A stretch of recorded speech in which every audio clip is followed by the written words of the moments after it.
Sí, doctora. Buenas noches, doctora. Sí, se lo escucha. Lo siento, mi conexión por alguna razón no estaba bien. 47 en sala. Podemos empezar, ¿no?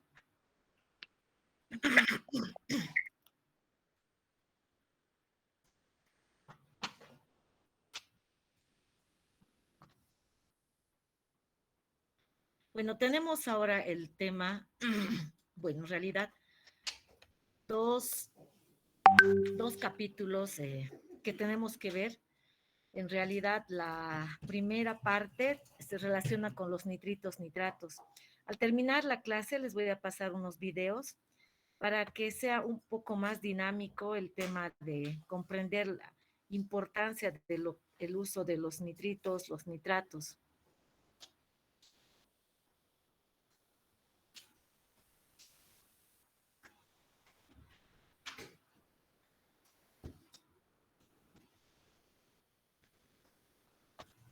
Entonces, no sé si ya estoy compartiendo. Sí, doctora, se le ve. Ok. Entonces, les decía, estamos compartiendo, o bueno, estamos viendo este tema de nitritos y nitratos para dar continuidad, no solamente por el efecto que pueda hacer hipotensor, sino para estos pacientes con cuadro de angina que muchas veces llegan a los servicios de emergencias. Entonces, el principio activo o el propósito es producir vasodilatación. Entonces, vamos a tocar o nos vamos a organizar viendo la clasificación de la angina, cuál es el mecanismo por el que se produce, cuáles son los efectos farmacológicos, la farmacocinética, qué reacciones adversas podemos tener con estos fármacos, qué interacciones. Y como ven, existe la tolerancia de acuerdo al tiempo que transcurre del uso y pues en qué casos sí podemos y debemos utilizar y en qué casos está proscrito. Entonces, eh, esto de la angina o el dolor de pecho que decimos es muy frecuente y esto generalmente es por falta o déficit de riego sanguíneo coronario por desequilibrio entre el aporte o demanda de oxígeno y esto puede llevar a un infarto de miocardio. La angina como tal, la angina de pecho es un síntoma de isquemia miocárdica. Se manifiesta tanto por un dolor retroesternal opresivo, que a veces se manifiesta con irradiación al hombro izquierdo hasta el brazo. Aparece con el esfuerzo, dura pocos minutos y cede con el reposo o medicamentos. Existen factores como la dislipidemia que pueden condicionar que estos pacientes tengan riesgo de complicaciones, la obesidad, la diabetes, por supuesto ya si son hipertensos de base, el tabaquismo, sedentarismo, etcétera. Como van a ver en el video, van a ver que estos pacientes que están con una patología de base, con medicación, pues tienen el doble o triple de riesgo de hacer la enfermedad, la angina, ¿no? Ahora tenemos tres grupos o se clasifica la angina en tres, ¿no? La angina estable de esfuerzo, la angina inestable, que es de reposo, y la variante o vasoespástica o la Prince-Metal. La, la angina estable o la que es de esfuerzo generalmente es por una estenosis por obstrucción ateromatosa. Aumenta en este caso la demanda del aporte de miocárdico del oxígeno y existe en otros casos también un esfuerzo o tensión emocional. Entonces el paciente cuando, por decir algo, ¿no? Fallece algún familiar o está en el trabajo y lo despiden, muchas veces esto pasa en los seguros como en la banca privada, tienen estos balances y generan tanta tensión emocional o falta de grandes cantidades de dinero y pueden desarrollar esta angina inestable, ¿no?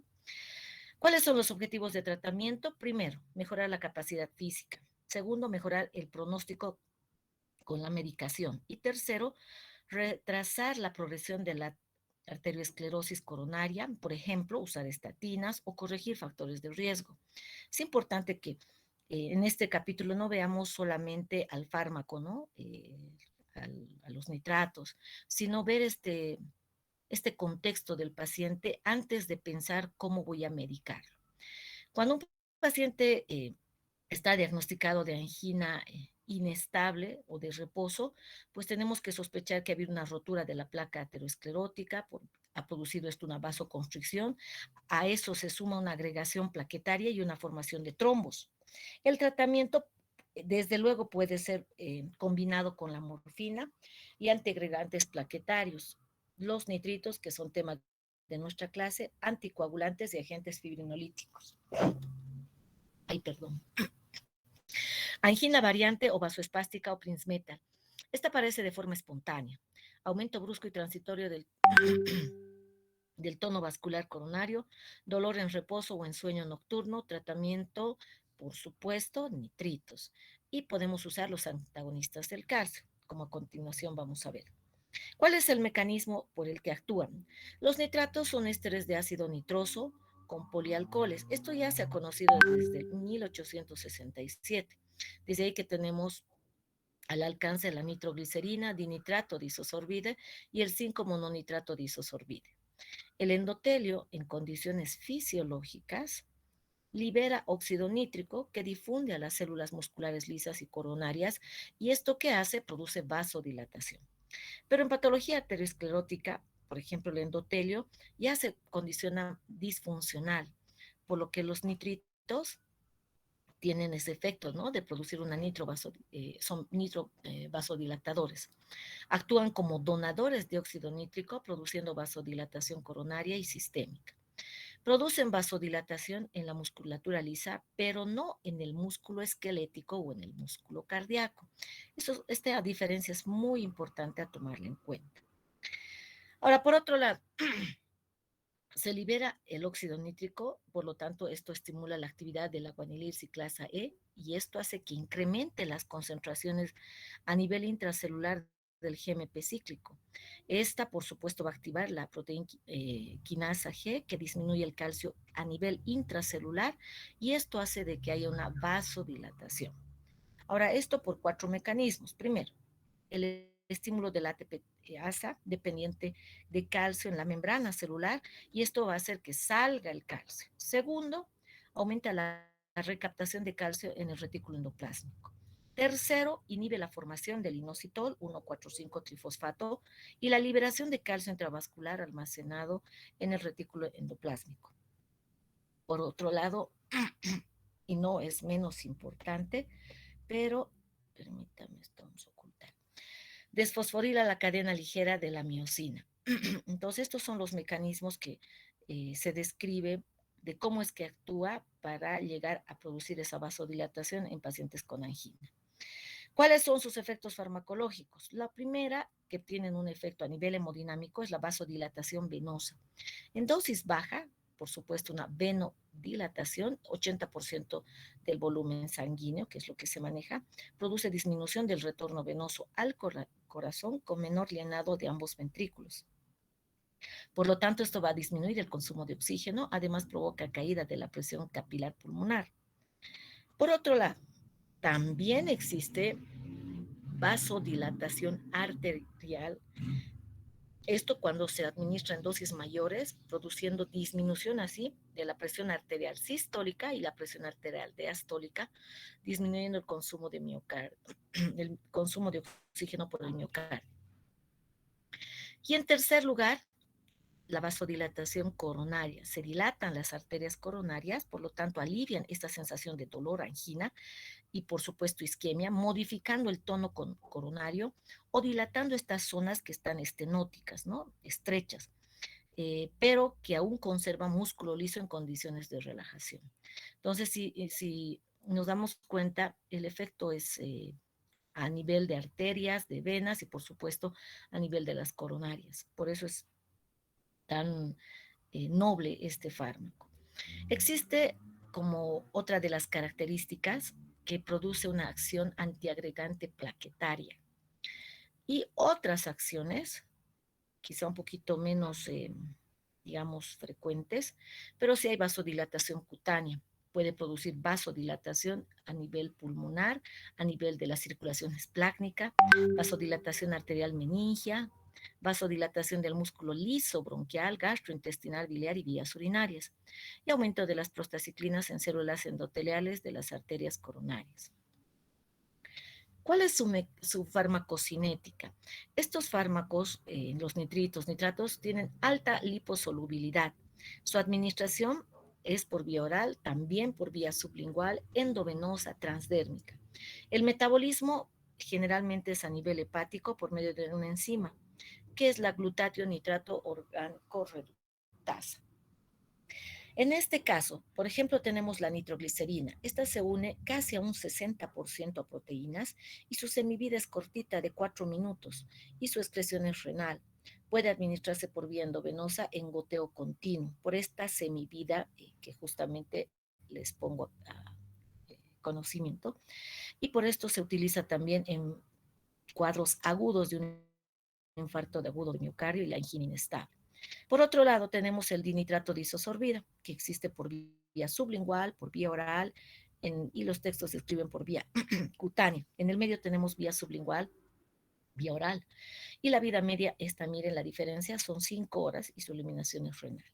En cambio, el 5-mononitrato de isosorbida no sufre el efecto del primer paso con la biodisponibilidad del 100% de este fármaco, el metabolismo hepático, la semivida también es de 5 horas y la eliminación es renal. ¿Qué efectos indeseados, qué reacciones adversas condiciona? En vista de que produce, como hace un instante les decía, estas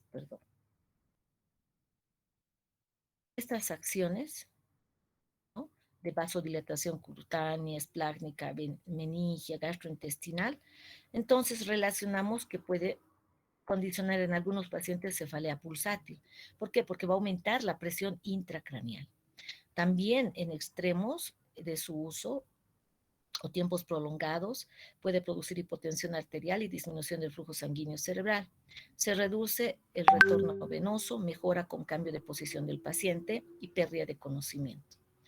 La metahemoglobinemia en altas dosis y tiempos prolongados por acción oxidante del nitrito sobre la hemoglobina, por eso produce una piel cianótica. También hay descripción en los textos que hay enrojecimiento de la cara, ¿no?, como si estuviera vasodilatando los vasos o los capilares sanguíneos a nivel facial. Produce vértigo, nerviosismo, hipotensión ortostática, taquicardia refleja, náuseas y vómitos, además de sudoración fría.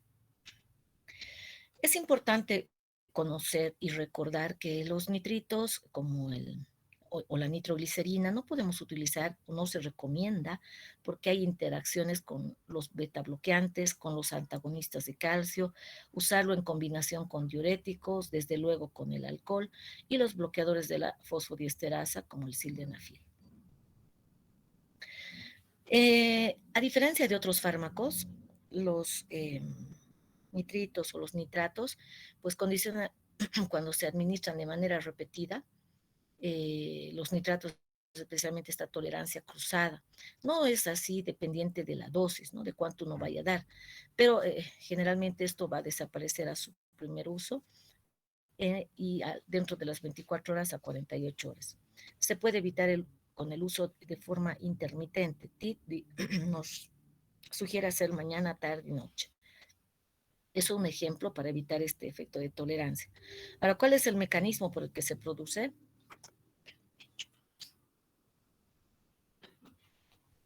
Disminución de los depósitos intravasculares del grupo sulfídrico. Entonces, eso condiciona de que haya tolerancia.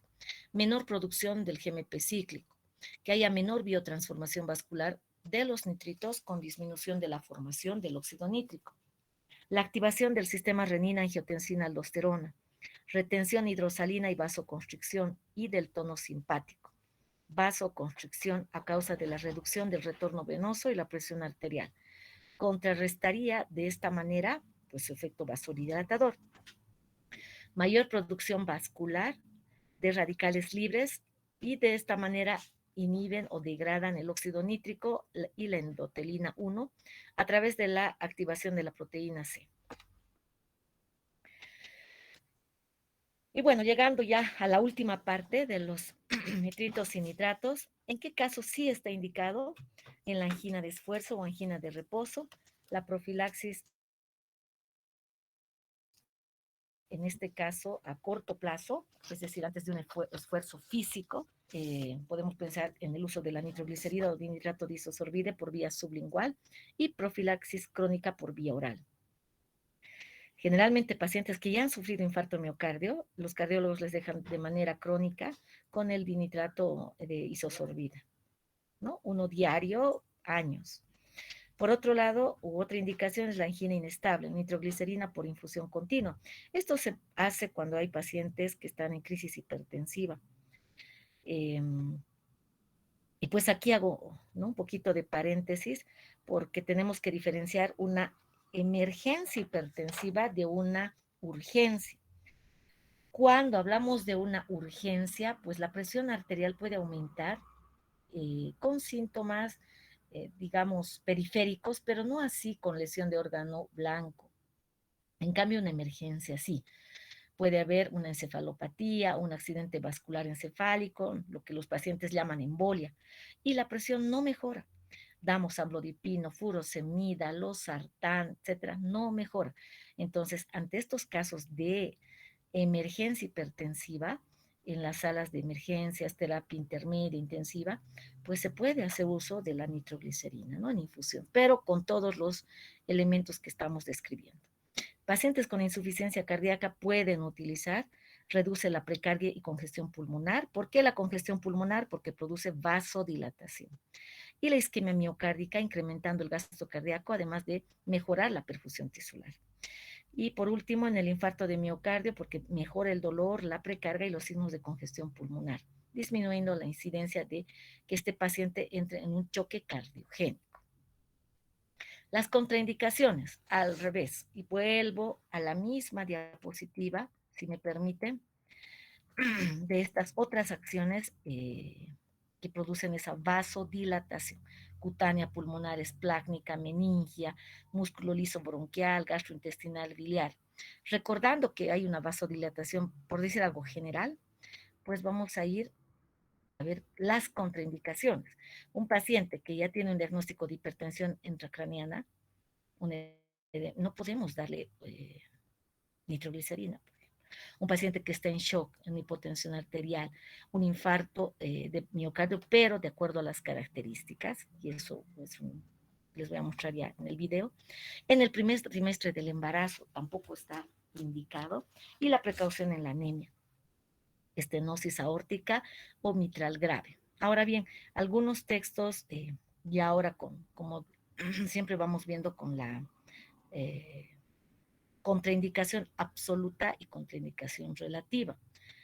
Si hay riesgo-beneficio en una paciente que está embarazada en su primer trimestre y está en una emergencia hipertensiva, pues tenemos que hacer el uso, ¿no? Entonces, a veces estas contraindicaciones de texto sí son válidas, pero en la práctica, pues se evalúa riesgo-beneficio, ¿no? Si es que no tenemos nada más al alcance. Por último, entramos con la segunda parte, que son los bloqueantes de los canales calcio. Y aquí, como les recuerdo, pues es importante conocer la hipertensión, y esto para el grupo que nosotros hacemos en el año con las clases prácticas, pues tenemos que ver cuándo un paciente debe utilizar un antihipertensivo o cómo hacemos la elección. Pero antes de eso, ¿cómo sabemos que un paciente es hipertenso?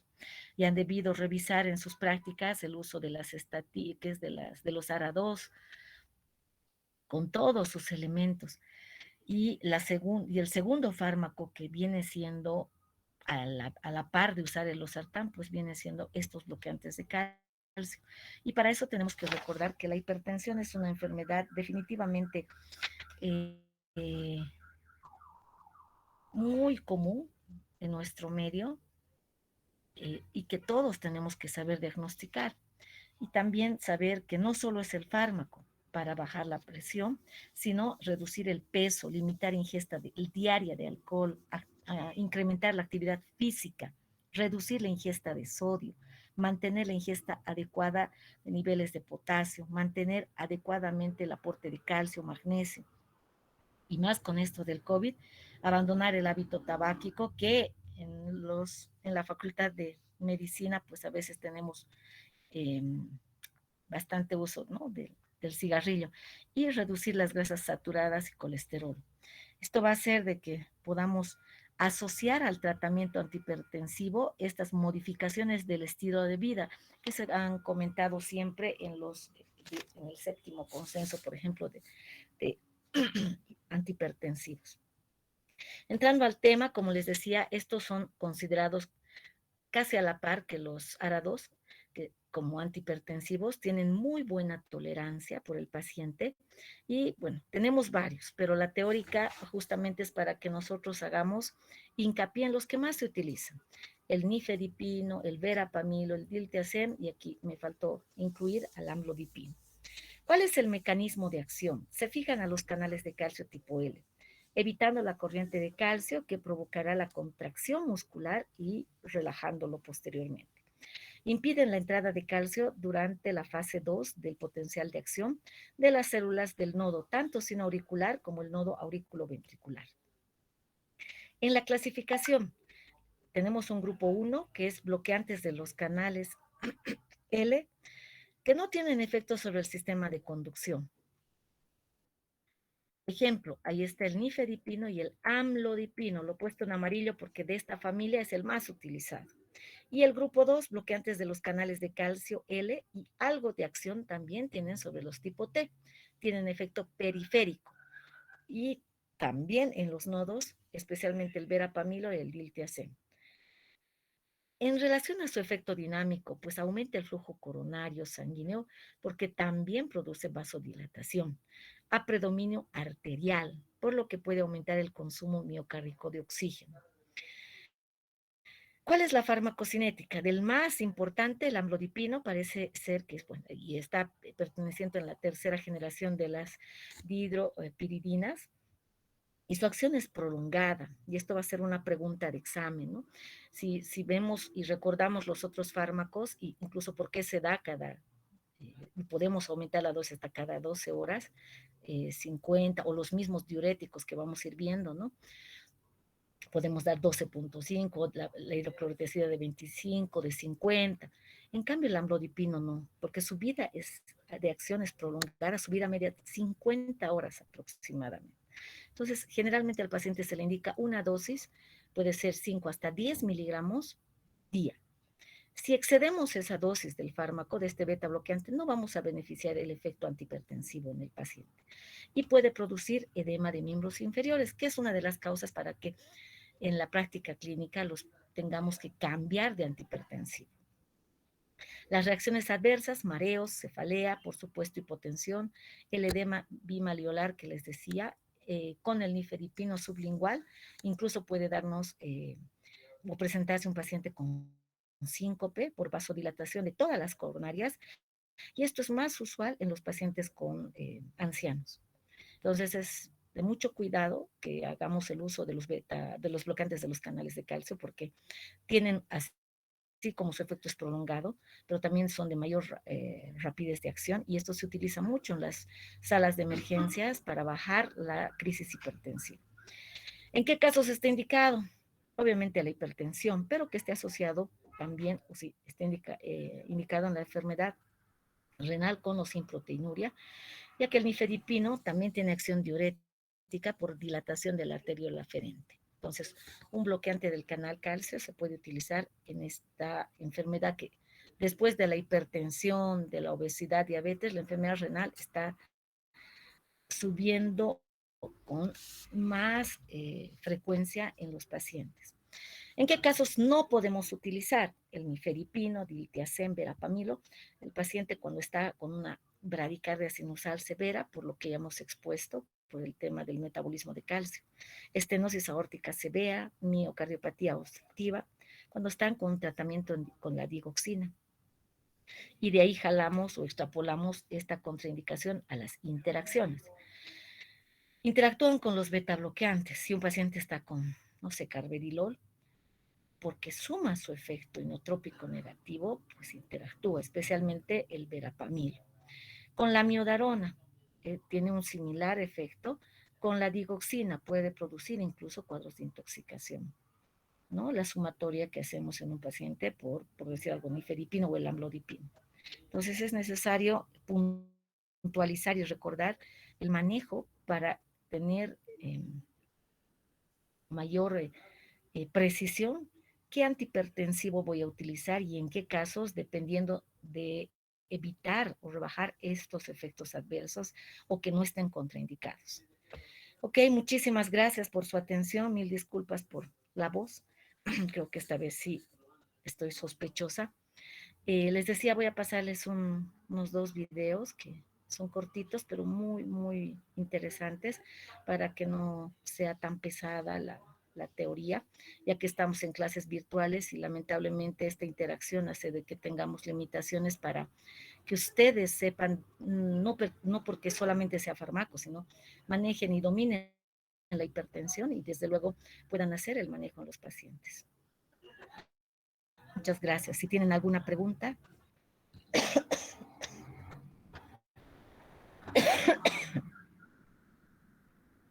Doctora, yo tengo una pregunta.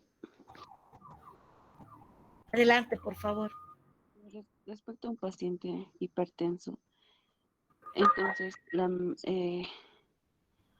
el, las pastillas, bueno, el tratamiento que reciba, lo tiene que, lo va a recibir de por vida, doctora, En la hipertensión, en pacientes hipertensos, en así un es. paciente con obesidad.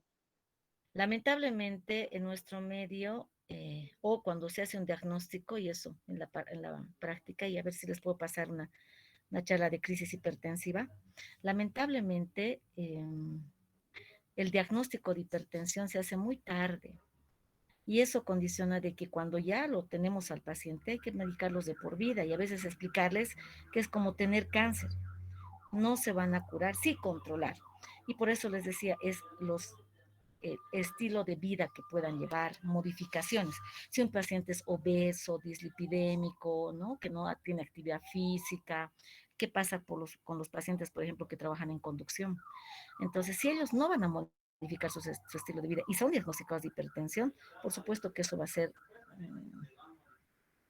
quizá de manera permanente, pero eso va a ir cambiando en función a qué, a que vayamos haciendo los controles periódicos. Lamentablemente los pacientes, y aprovecho la pregunta que me hiciste, los pacientes que son hipertensos muchas veces se dejan llevar por comentarios del Google, ¿no? De algunos otros elementos y dejan.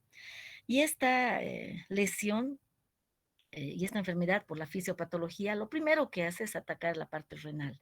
En nuestro medio no es tanto el daño coronario, salvo si es diabético, etcétera, ¿no? Pero más es renal. Entonces, de cada 10 pacientes que uno puede ver en las salas de enfermedad de hemodiálisis, al menos si no es más del 50 o 60%, son estos pacientes que desconocían que tenía que ser de por vida o que el médico les ha dado 30 tabletas para un mes y han pensado que eso les iba a controlar, otros que piensan que les lastima el estómago, les produce gastritis, muchos que no quieren vivir dependiendo de una tableta, les entra pánico de decir que eso les va a cambiar su vida y para muchos que desconocen que el SUS les da gratuitamente las tabletas, pues no pueden acceder y de ahí que terminan en salas de hemodiálisis a corta edad, dependiendo cuál es la causa de la hipertensión. Entonces es mejor que el paciente entienda que de por vida va a tener sus controles, que baje o suba dosis es distinto, pero tiene que hacer de por vida.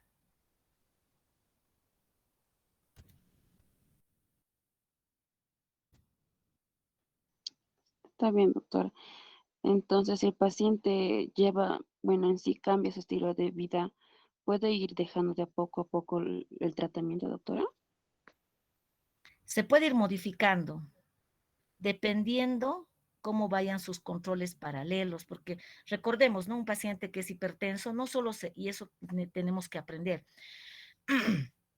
la historia clínica, y les vuelvo a insistir, es lo más importante. Tenemos que saber saber el paciente, primero, qué sexo tiene, por supuesto, para saber cuál es, cómo, en qué trabaja, si va a tener acceso o no, sus controles, con quién vive, que la familia esté presente cuando ustedes ya como médicos hagan el ejercicio. Eh, quiero verla, una charla de crisis hipertensiva, no me acuerdo, pues. Les decía, ver todos estos elementos para que podamos indagar que este paciente va a ser y va a cumplir el tratamiento y luego citarlo en un mes, en 2 meses, una vez que se adhiera al tratamiento, va a ser más fácil estos controles. Desde la primera vez que uno capta al paciente, a veces se pierden meses, a veces años. Lo importante es tenerlo por lo menos unas 2 veces en la consulta o 3, dependiendo si otros factores de riesgo, para ir, como dices, modificando. Si ha habido afectación renal, si ha habido afectación cardiológica, si no está cumpliendo con el tratamiento, no está haciendo esa suma con los cambios de estilos de vida, ¿no? Por ejemplo, acá en la definición de hipertensión, no sé si estoy compartiendo, por ejemplo, la presión arterial tenemos que considerar que es eh, hipertensión cuando la presión es 140 y o más de 90. Y aquí a veces hay un error y pregunta también de examen, y les voy a preguntar, cuando un paciente, por decir Juan Pérez, le toman ustedes la presión de 140, 60, ¿podemos decir que es hipertenso o no? Cualquiera del grupo. Su sistólica 140 y su diastólica 60. Yo creo que no, doctora. Justamente sobre lo que tenemos que ir trabajando. Pues sí es hipertenso. La hipertensión, como dice acá, esta parte la voy a poner con rojo, es I o. Si un paciente tiene las dos cifras altas, es hipertenso. Si solo tiene una cifra alta, es hipertenso. Ahora, que haya diferencias finitas, ¿no? En por qué la diastólica y no la sistólica o al revés o viceversa, es otra cosa. Un paciente que sostenidamente viene a su consulta con 140, 150, pero dice, no, doctora, mi diastólica está en 50, está en 60, 70. La sistólica nomás aumenta. Si es repetido, es hipertensión. Lo mismo pasa acá con esto de los factores de riesgo, ¿no? Si este paciente no hace dieta, es fumatérico, es sedentario por su trabajo o bebe continuamente, y si le diagnosticamos hipertensión sin modificar estos factores, seguramente, aunque yo le dé amlodipino cada día, le dé la nitroglicerina, que es el losartán, le dé la hidroclorotiazida, es decir, si no modificamos esto, definitivamente no va a haber respuesta y este paciente va a ser hipertenso de por vida y quizá vaya a complicarse más con la diabetes y lamentablemente con una nefropatía. Esto es lo que les quería mostrar. 1 de cada 3 adultos sufre hipertensión, esto a nivel mundial. 1 de cada 3 con hipertensión desconoce su enfermedad. Y 1 de cada 3 que se está tratando por hipertensión nunca llega a tener presiones por debajo de 140-90. Esta es nuestra triste realidad. A nivel mundial esto se describe. Muchos de nosotros, y ese va a ser el ejercicio, Dios mediante, cuando volvamos a la clase, todos nos vamos a medir la presión. Y es ahí donde vamos a tal vez nosotros ver cómo estamos en nuestro entorno y también sería bueno ponerlo en práctica en nuestras familias. La clase de farmacología es vital que la relacionemos con nuestra práctica. Si podemos tener a la mano el tensiómetro y tomar a nuestro abuelito, abuelita, papá o mamá de manera rutinaria, ayudaría mucho a que hagamos primero el diagnóstico para evitar estas cifras que nos muestra la epidemiología. Entonces, es importante que podamos tomar en cuenta primero qué es hipertensión, después entender la fisiopatología y por último, ver, ¿no? este tema que han expuesto muy bien en el grupo, ¿no? El tema de la renina, angiotensina, aldosterona.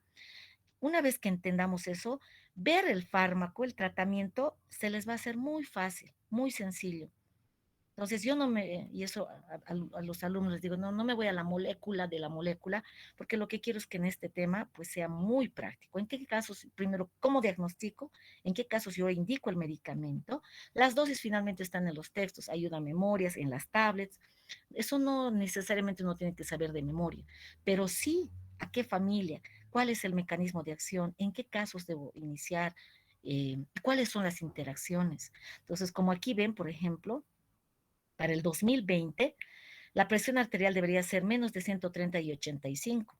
Si yo estoy viendo que tiene 130-39 y la diastólica 85-89, eso ya no es normal alta. Ya tengo que sospechar en estos pacientes que son hipertensos. Entonces pensaré en qué, losartán, o pensaré que en amlodipín, dependiendo de lo que habíamos hablado, ¿no? Si el paciente tiene tendencia a hacer edema en miembros inferiores y viene por eso a la consulta y es hipertenso, no va a ser mi primera elección el bloqueante de calcio, va a ser el losartán, por ejemplo. Y para el diagnóstico, les repito, una buena historia clínica con todos estos elementos, revisar bien al paciente y los laboratorios. Y con esto termino.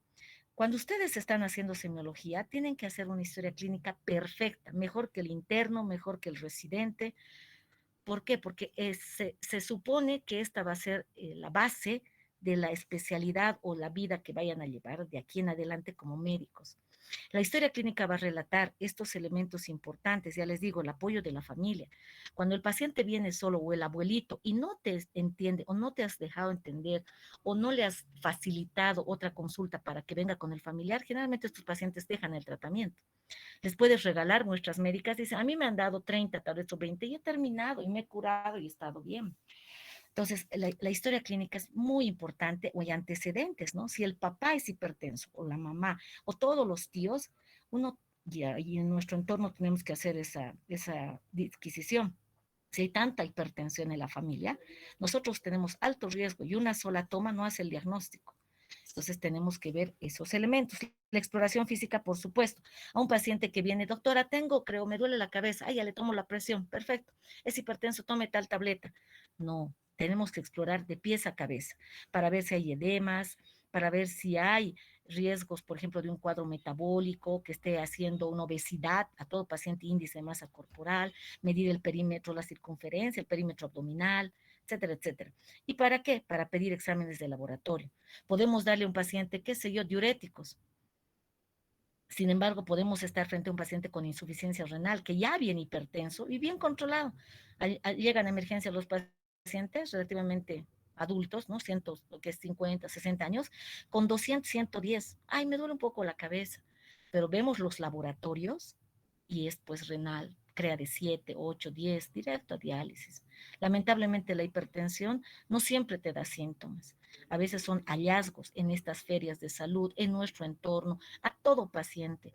Desde que ustedes vayan a explorar un paciente por cualquier razón, en sus prácticas de hospital, estén rotando cirugía, aprendiendo sutura, haciendo una curación, no sé, en cualquier elemento, ustedes vayan con su tensiómetro, fonendoscopio, ¿para qué? Para que vayan entrenando su oído, para que ustedes sepan y son la primera línea de decir si este paciente tiene riesgo de hipertensión.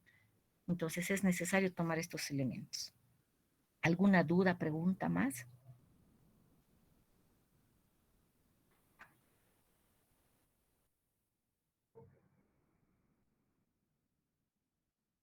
Este es el octavo consenso, por ejemplo, de la población, cómo se utiliza, bloqueantes, IECAS, GUARA2, de acuerdo al grado de recomendación. Las dosis máximas que debemos usar. Por ejemplo, el losartán no podemos dar más de 100 miligramos. Ya no tiene efecto. Lo mismo con lo que acabamos de ver del amlodipino. Más de 10 miligramos no tiene sentido. Y generalmente la dosis es una vez al día. Lo mismo el diltiazem, una vez al día. Y lo que hace rato habíamos hablado de la hidroclorotesida. Esta podemos dar dosis 5, 25, hasta 100, una, dos veces al día. Entonces, esta tabla, por ejemplo, es tan importante para que uno sepa cómo medicar a un paciente y ver incluso cuándo vamos a asociar, ¿no? Que eso seguramente van a ir viendo más adelante. ¿Cómo yo hago y elijo el tratamiento en la medida que vayan viendo? ¿Con cuál inicio? ¿Una tiacida, un beta bloqueante, estos bloqueantes de los canales de calcio, por ejemplo, que sería la primera línea, un YK o un ARA para el tratamiento con un nivel de recomendación A? Y bueno, entonces espero que les haya sido útil algo de extendernos un poquito con la crisis hipertensiva, la hipertensión. Como les decía, recordar siempre, ¿no? La urgencia hipertensiva, más de 180, 120. Estos pacientes no van a mejorar con una tableta de losartán, a veces ni una de amlodipino. Entonces, en estos casos podemos utilizar, y más si es una emergencia hipertensiva, la nitroglicerina, pero en infusión con todos las condicionantes, porque aquí en la emergencia hay daño de órgano diana. Y esto a veces es irreversible. Y bueno, no sé si tienen alguna pregunta más. No, doctora. Bueno, mi parte. Muy bien. Entonces, les paso la presentación, los videos. Espero que tengan buen resto de jornada y por favor, estos acápites vayamos leyendo, estudiando a profundidad, porque es lo que vamos a ver siempre con todo. Es como en la historia clínica tiene que haber nombre, apellido, lo mismo, tiene que haber nombre, que es toma de la presión de estos pacientes, de todos los que ustedes vean, toma de la presión, que sea un hábito para ustedes. Muy bien.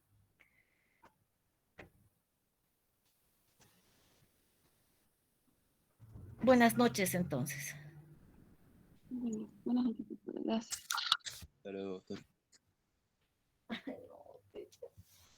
Gracias, doctora. Hasta luego. Gracias, doctora. Hasta luego.